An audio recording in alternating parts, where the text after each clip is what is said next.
So recently, old memories have been infiltrating my mind. Oh, wow. Infiltrating. Okay. Look at me using big words. All right. Anyway, I sometimes get flashbacks of old things that I used to do, people that I used to see, and things that I honestly still regret to this day. It's easy to keep revisiting old memories, which honestly I am sometimes okay with because it is in those old memories where you can learn lessons. But the question that we need to ask ourselves is how long are we going to keep living in them? Because you can't change the past, but you can change how long you live in it. Because good or bad, the past is in the past. No matter what you do today, it can never reverse the things that you have done back then. But I believe that there are honestly 3 steps to making sure that you stop living in the past.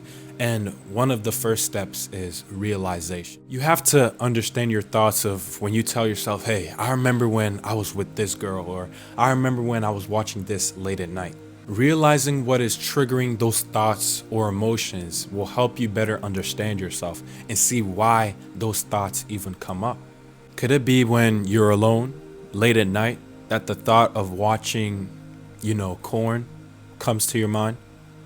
Or seeing a picture of the person that you used to be with, does it bring back the memories of what you used to do with them in the past? And honestly, sometimes for me, if I listen to a song that reminds me of that person, place, or thing, I start to realize that, hey, you're starting to drift to the past. And honestly, sometimes it can even just be a random memory that just pops up in your head where you're literally just sitting down doing nothing and it's just there. But the next best thing to deal with those behaviors is acceptance. You need, and I'm telling you, you need to understand that what has happened has happened. But you also need to realize that those moments that happened do not define your character.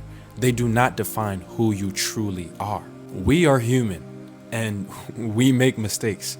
I have made plenty of mistakes.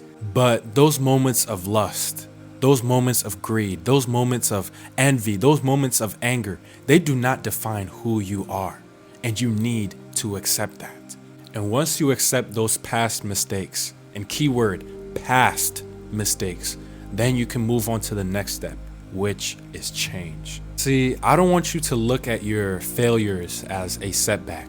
I want you to look at them as lessons to be learned. Because when you learn from the past, you stop the habits that make you fall.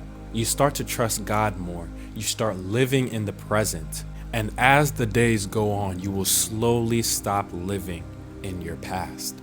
Now, I 100% understand that this is all easier said than done. Like, even now, when sometimes a random memory just pops up in my head, and I honestly look at it and I feel so disgusted with myself, just thinking, why did I do this? Why did I do that? But as I said before, I try to follow the 3 steps every single time. I realize that it is a past mistake. I accept that I did it, but I also look to see how I changed from that time. And last but not least, I know I said 3, but this 4th one is very important. And that is pray, pray, pray. Because those random memories could be the devil attacking you mentally. He wants you to fall back to your old ways so that you can live in a way that pleases him and not God. But there is someone that has more power and more strength than he does, and that is Jesus. Ask God for hope. Ask God for help in your time of need, and he will surely see you through. And one last thing. I know I said prayer was going to be the last one, but I want you to hear me out, okay? One last thing. And the last important thing is that Jesus forgives.